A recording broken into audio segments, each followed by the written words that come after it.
Oh, yeah. Can you hear okay if we talk about this? On the phone.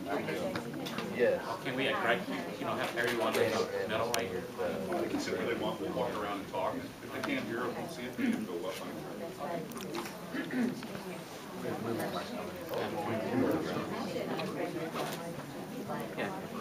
Good morning, everyone. Good morning. Hi, I'm Lynn Pham. I'm the members of NAP of Dallas Fort Worth chapter. Today, I'd like to introduce you to our speakers, Paul Maynard and Valerie Freeman. To let you know a little about their background.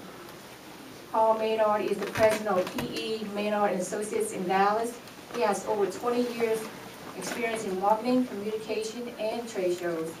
He also known in the Dallas area as the Relentless Networker. And co-presenting with him is Valerie Freeman. She is the founder and CEO of Influence Group, a group of niche staffing and human resources company headquartered in Dallas. Since founding her first staffing company in 1982, Ms. Freeman has one of the largest women-owned staffing companies in Texas. Networking has played a huge part in the growth of her companies. Based on their knowledge, expertise, and experience, they are qualified to speak to us today on how to survive and thrive through networking. Ladies and gentlemen, please welcome Paul Maynard and Valerie Freeman. Also, I'd like to mention also in your booklet they have a survey. We're going to collect that by the end of the workshop, so just go ahead and look at it. It's in the booklet.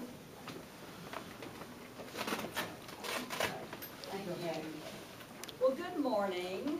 And, thank you. And I'm going to tell you what we're going to do this morning. Paul and I are going to sort of tag team this. And you'll get two perspectives, mine and his, and maybe some of yours, because I'm sure some of you are really good networkers and could add to our discussion this morning. This session is about how to, I guess, continue to your leadership path through networking. And if you are the premier leadership organization for Asian American women, then you're going to need to know how to network to your best advantage. And the reason I'm here this morning is because of networking.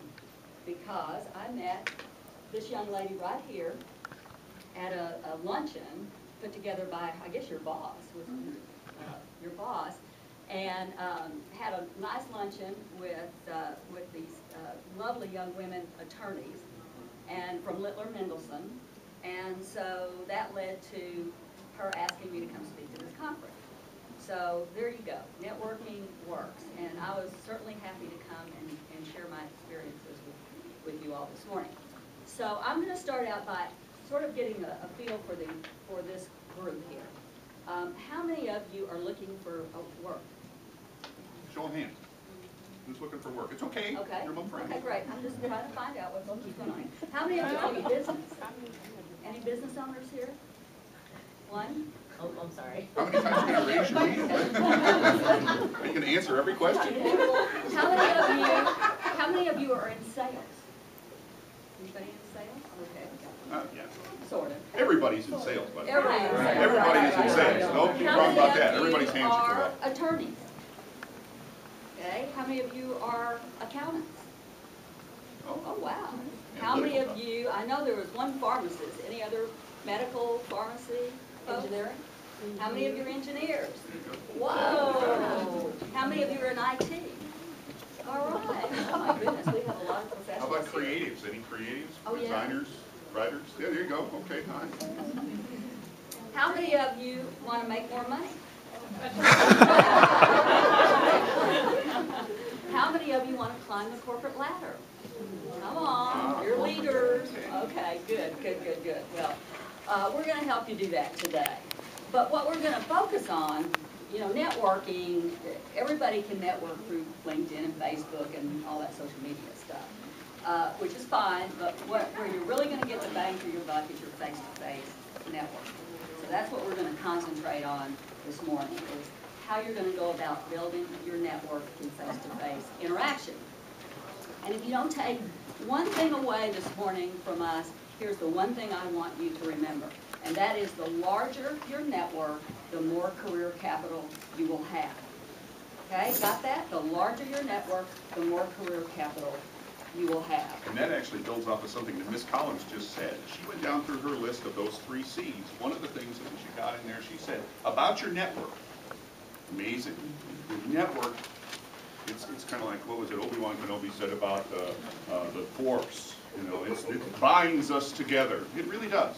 Your network is incredibly important, and your network has lots of different pieces, and we'll talk about some of those things. But a network is an incredible part of your career, as Ms. Collins pointed out. Right, and you're here, this is perfect networking opportunity, of course, in this room. And so all of you that are here today, you already have sort of a leg up on networking because you belong to this organization, I presume, and you're here to learn from each other and to get to know each other.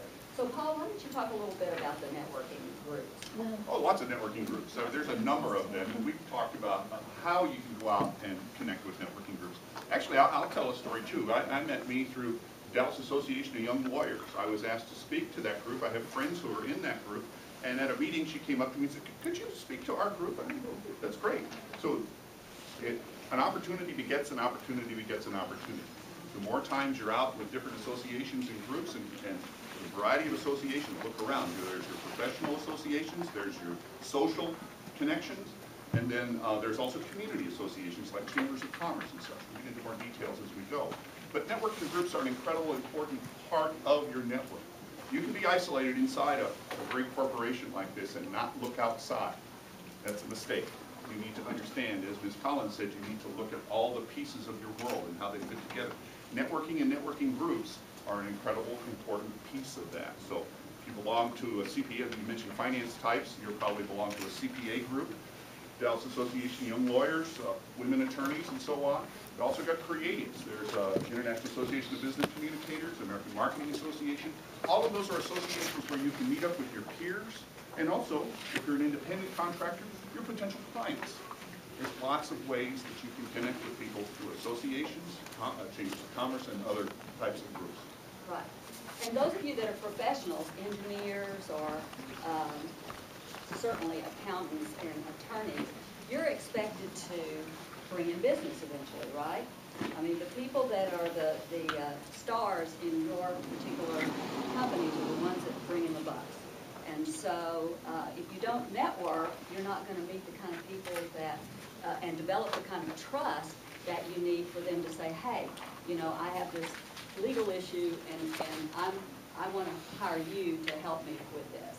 So networking is really important from a business development standpoint as well. I'm on the boards of, probably too many. I'm on the board of the North Dallas Chamber. I'm on the board of the Dallas Foundation. I'm on the board and immediate past chair of the board of the Dallas County Community College District Foundation. I'm on the board of the Women's Business Council where I chair the audit committee. I'm on a couple of advisory boards and so on and so on. And so I make time for all of that because it's critical to my business and also to my psyche, to be quite honest. Because when you're in charge of something, if you're the CEO or the president or you lead a group of people, you know, you can't discuss your business issues with your employees, right? I mean, if you're having a real serious issue, you can't discuss it internally in your company. You really can't. So where are you going to go to get the advice? You're going to go outside to your network. And the networks I've been involved in over the years have helped me tremendously on the issues that come along through my business work. So that's another big plus that you need to think about in networking. But let me ask you this. How many of you consider yourself extroverts? You love to go to networking events and meet people? Oh, good. Okay. Now I want you to be honest. How many of you just can't even think about the thought of having to go meet people and do all this sort of thing? And that's good too. That's okay. You understand yourself. It's okay. It's okay. But I will tell you this, that as time goes on and as you make yourself do some of these things because you know you should, right? You know you should, but you're not really that interested in it. The longer you do it, the more you do it, the better it'll get and the easier it'll get. And then you'll start meeting people at these meetings each month or however long it takes to get to know some people and them to become your friends. It'll just be better, and you won't feel so awkward about going into a room of people that you don't know. I will tell you that when I go to a meeting of people, most of the time the meetings I go to now I know somebody. But there are times when I go to events where I don't know a soul, and I feel very uncomfortable, and I don't consider myself an introvert. I feel like I'm pretty easy. Trust me, she's not. But I do feel awkward, and you know, to go up to somebody that you don't know at all and say, "Hi, I'm Valerie Freeman." Who are you? And then you start There are these name tags, so we all know yeah, you know, you start the small talk, right? Exactly. You know, so what do you do? I mean, what do you say? Some people aren't very good at small talk, and so you have to prepare yourself beforehand to think about those things you want to ask. Because what you do is you go up to somebody, "I'm Valerie Freeman. How are you? And what do you know, why are you here?" Or, you know, gosh, if the weather doesn't start changing here, I'm just going to, like, you know, dry up and fly away. Just things, little things that you can do to make conversation, knowing that the people you're networking with are as uncomfortable as you are, quite honestly. Well, one of the things that Valerie said there is really important. Two things that come to mind in what she just said. First of all, she had a strategy. You walk into a room and have a strategy. Have an opening line. And she had a good one there. In fact, I think I already used it at least twice. A couple of you probably know that already this morning. I said, "What brings you here today?"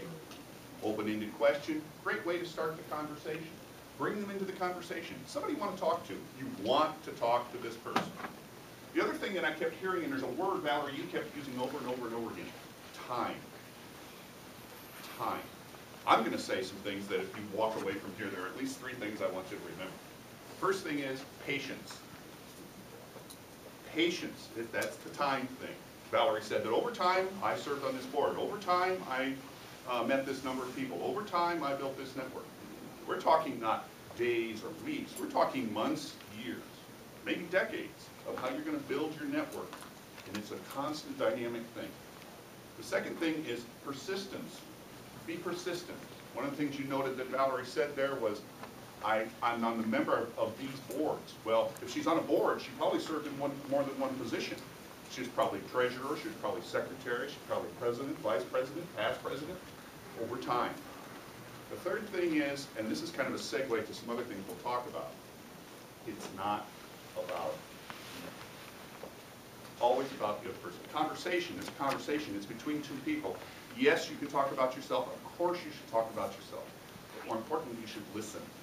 God gave you 2 ears and 1 mouth for one reason.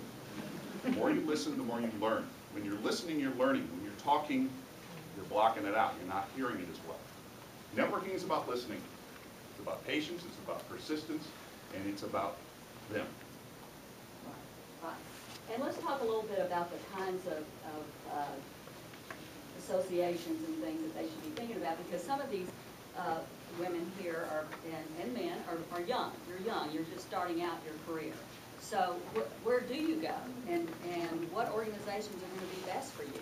Well, you're not going to know that, actually, until you try it out.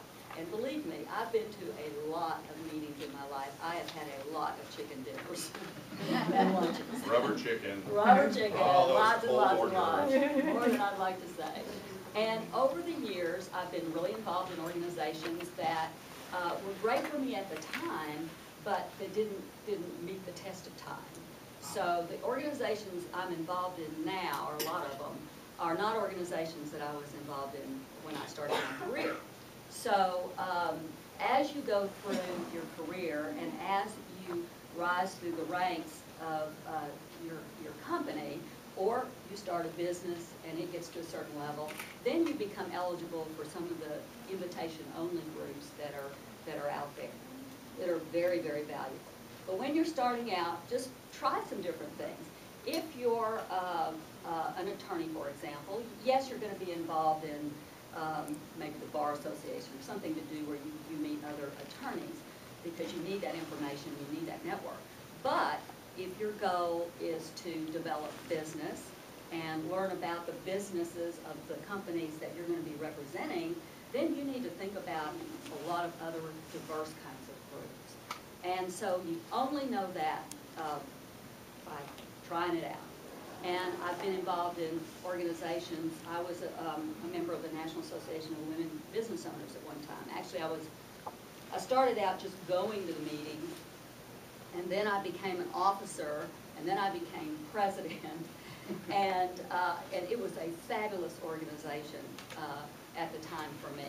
I met a lot. This was back in the 80s, right? So, you know, it was like there were no women business owners. And so I finally found some, and I was so happy to find like women, and it was just great for a while. But then after a while, it was not good for me. I knew everybody for one thing, and I could go back and anytime I wanted, but I had to move on to something else. I had to move on to groups where there were people that had larger businesses or a certain kind of business. So things change over time. And so you go in and out of different groups. And the people that actually some of my very best friends today are still women that I met through NABO. I mean, we see each other outside of that group. So you will make friends along the way that will be your very best friends, but you may not be a member of that group. And also groups, some of them start and then they are no longer viable, and so they go away.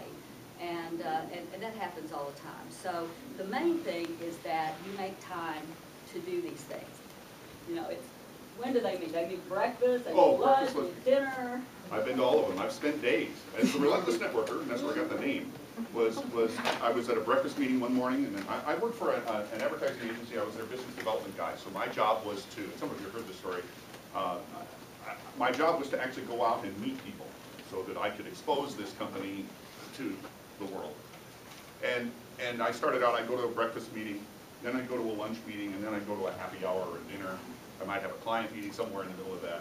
Well, one day, after quite some time here, and there was one friend of mine who actually worked for another major corporation around here. I'll give her the credit for giving me the name. Because we had been to lunch together, and then we were in a happy hour together, and she turns to me, and this is after 2 or 3 weeks of this, she turns to me and she says, you're a relentless networker. And I thought, wow, that's cool. So I put it on a blog, and people started reading the blog. So there's an example of personal branding, but it's really kind of an interesting thing because those activities really kind of beget that kind of thing. What happened by going out to all those events, I was exposed to those people. Yes, you're going to see a lot of the same people, but I also learned a lot about associations. I used a strategy of using organizations that where I might find my end client, or where I might find businesses that and associations that would be people that might be my peers. For example, I'm a communicator, I'm a marketing communications person. I think the photographer said that she was a creative, so she'll know these. International Association of Business Communicators are usually internal and external communicators. Some of you are familiar with that. And so they work in corporations like JCPenney, or they work for HP or EDS or wherever. So those are my peers, but they also could potentially, if I'm a freelancer like I am, they could be my client. I also discovered that a Chamber of Commerce, and Valerie's mentioned one that she and I are both involved with, the North Dallas Chamber of Commerce, was a way to be exposed to businesses of all different sizes, plus the big dogs in town. Southwest Airlines, Atlas Energy, and so on. It's a great way to get to know the community. You get to serve on those committees, you get to know people, they get to know you, and there's really kind of like 3 categories of people. There's the people who are the stalwarts. They show up all the time. You'll know them. They'll know you. They might even be able to finish your elevator speech when you say it. They know you so well. That's okay. They're part of your network. Second people are people, let's go to the other end of the spectrum. People who are brand new to a networking group, like yourself. You might show up. Those are people that you really want to welcome because they don't know anybody. So the first person they should get to know is you. If you're the standby, you're the person that's part of it. And in the middle is somebody who's kind of on the fence. They've been to both. They've been, but they haven't been enough that people know who they are. You're probably in one of those 3 categories. Valerie mentioned something that's important about associations. They all have a shelf life. Like all things in life, there's timing and chemistry, And there's a beginning, a middle, and an end. It's like my friend who said goodbye to me one time when I left town and moved on, told me, you know, life is a river. I don't want to get real zen or philosophical there on you. But, you know, life is a river. You're on a boat, and the boat leaves and docks along the way on the river. And some people get on the boat, and some people get off at different ports, and some stay on. So is your network, and so are the associations you belong to. They all have a shelf life, as Valerie's pointed out. Where you are in your career, and actually Ms. Collins said the same thing, it's dynamic, it continues to move. You need to recognize that. And those associations are important. The way to judge associations is, as she's pointed out, look at some of your professional associations. We came up with a formula called FAS, find, attend, and serve. Find the association, read the Dallas Business Journal, read the Dallas Morning News. Seek out an association where people that you can find, that you know, or that you want to be a part of, or that you think can serve your purposes now or in the future. Attend, go and attend. Find that place, go there, see who attends. Who's in charge, who's not, who are the wallflowers? Who are the ones that show up every once in a while when they need a job?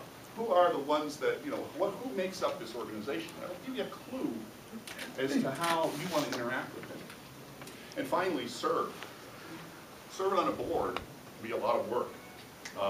I was responsible for volunteers for one organization, and I know it's a trite phrase, but herding cats is really the truth. It takes about 6 times as many volunteers to get something done, just because there are people who will always help you. But it's a lot like business, and it teaches you how a company or a corporation works by working with volunteers. Plus, it also shows you where your passion is. So if you serve, you get to understand this organization, you get to see how it works, and you get to further its goals as well as yours. Right. So FAS. Yeah. I think that I have learned more about leadership through being involved in professional associations than I have anywhere else. Because like Paul said, these are people you didn't hire and you can't fire. And so you have to get things done through people that may or may not have the commitment that you have. And yet you're the one in charge and you have to get it done one way or the other. So it's been very interesting to see that. And I really look at leaders of other organizations. I've been privy to, I was on the board and executive committee of the Dallas Citizens Council for a number of years, and on the board of the Dallas Regional Chamber and on the executive committee there for a number of years. So I got to interact with Herb Kelleher at Southwest Airlines and some of the other CEOs in Dallas, and really observe how they lead and how they get people to do what needs to be done. And so you really need to observe when you're in these professional associations, the people that are leading them, and learn both the good and the bad about leadership. And it will be an eye-opener for you. It gives you a broader outlook on leadership than just your boss or your boss's boss or the CEO of your own particular company. And those lessons are extremely valuable. When you go to networking associations, I've noticed in some where I've gone for the first time, there's already little, I call them cliques, but they're groups of people that already know each other, right? They feel comfortable with each other, so the minute they get there, they all huddle around here and they talk to each other, and you're standing there by yourself. Well, you know, really, what we try to do in the groups that I'm in is to make sure that there's somebody that's the greeter or the one that's going to go around and introduce new people around. But that doesn't always happen.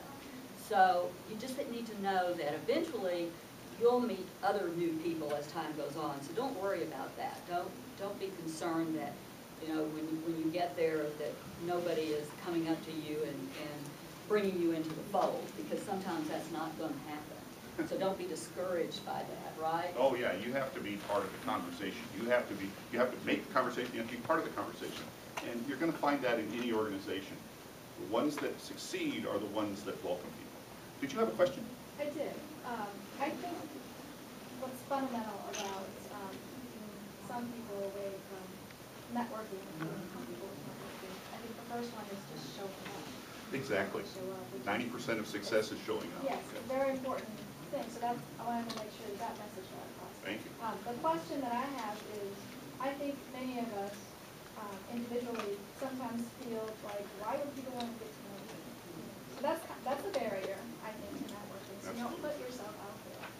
So surely there's some tactics for how to get yourself to be more open and to feel more comfortable if you are naturally uncomfortable, in a networking and a socializing situation. So my question to you both is, you both are very great networkers, and that's great, and you've been doing it for years, and you've been successful at doing it. But for those who haven't done it a lot and feel really uncomfortable about putting themselves out there, how do we get over that? Well, maybe I'll just use an illustration of myself. I started out, I always thought I was an extrovert and an outgoing person until I got my first sales job. And I worked in the exhibit industry, to talk about my bio, which is trade shows and exhibits, so I walked a lot on convention center floors. And what got me to the point was I knew that if I didn't walk up to that person in that exhibit and talk to them, I wasn't going to make any headway. I wasn't going to be moving forward. So one thing is knowing, I had to understand that that was my goal. I think that's the first thing you have to understand. And I think the other thing that as Ms. Collins pointed out this morning, is you have to understand yourself. You put the oxygen mask on first, you know who you are. You have confidence in who you are. Then you should be able to project that as you go forward. Is that the kind of thing you're thinking about? I mean, you have to have the self-worth. But if you're talking about techniques and tactics about how to do that, it really is a lot about approaching people. Walking up to someone and shaking their hand and saying, "Good morning, I'm Paul Maynard. How are you? What's your name?" Good morning, Tommy Gill. Tommy, nice meeting you. Welcome. What brings you here today? I'm one of the national officers for that. Welcome. He has to be. We all have our work. And now that we've had a laugh at your expense. Well, welcome, Tommy. Well, it is about putting yourself out there. It is about extending your hand, or as my mother-in-law used to always say, extend the flipper. Put it out there. It is about engaging conversations, but it is also going back to it's not about you. It's when you're in small groups. Valerie mentioned something about going to an event and you see cliques of people standing around. If they're smart, they leave the end of the group open. If you're in a group of people talking, you leave the end of the group open. When someone walks into the group, include them in the conversation. I know that's, for an introvert, that's hard, but you have to take the leap and take that step. It's baby steps. You have to do it over time. We've been doing this for, well, we won't add up how many years we've been doing it. But the point is it took years to get to that point. The first time I had to walk into an exhibit and find the exhibit manager and talk to them, I was racing through my mind what I was going to say, who I'm going to find, what am I going to say? And after you do it the first time, it's a little easier. It's like if you're a runner. You walked before you ran. And then you started thinking about time, and you started to think about your splits. You started to think about how am I going to overcome the pain, all those things. But I guess my question is in kind of the tail end of what you're saying, because I personally, I've got self-confidence. I think that Yes, when I walk into a room though, and there's a lot of cliques or, there are circles, even with an open-ended circle, I'm not always the most comfortable just walking right up to them and talking to them. And that is the piece I think that, I know I'm limiting myself, and I know, unlike you, I do get that I can't get anywhere if I don't walk up there. Yeah. But it's like, once I walk up there, what do I say? I think it's those tactics that I personally could learn from. I see several of them here, but seeing them demonstrated and hearing a little bit more about them, I think it's going to be a little bit more beneficial to somebody. Because I know your response was, well, if you're in the group, why don't you reach out? But what if you're not in the group? You eavesdrop. You eavesdrop. Remember my own list. You're going to eavesdrop some because you're going to listen to what's going. Exactly. You're going to listen to what's going on in the conversation, right? And you're going to include yourself in that conversation. And it sounds a little, No, it's true, but it's though. strategic. You do need to include yourself in the conversation. That's usually how I can break right in. Yeah, you'll overhear something. It's funny. I had an example. It was a networking event, actually, and this one person walked up into a circle that I was in, and he shook my hand, he shook other people's hands, and he said, "Yeah, this networking thing is really not for me. I'm not sure how to do it." That was an opening. All over him. And it's great. And he now works for our company. Yeah. And that was within a span of 2 months. So he had that reverse psychology thing going on. It worked. Well, when I first started going to business owner meetings where, I was this little new woman-owned company, and here were these men that owned these much bigger companies, and I was totally intimidated. And also, I'd be the only woman. I was really intimidated. And so I felt like you did. Why would they want to talk to me? And so I just had to keep telling myself, I need to learn from them.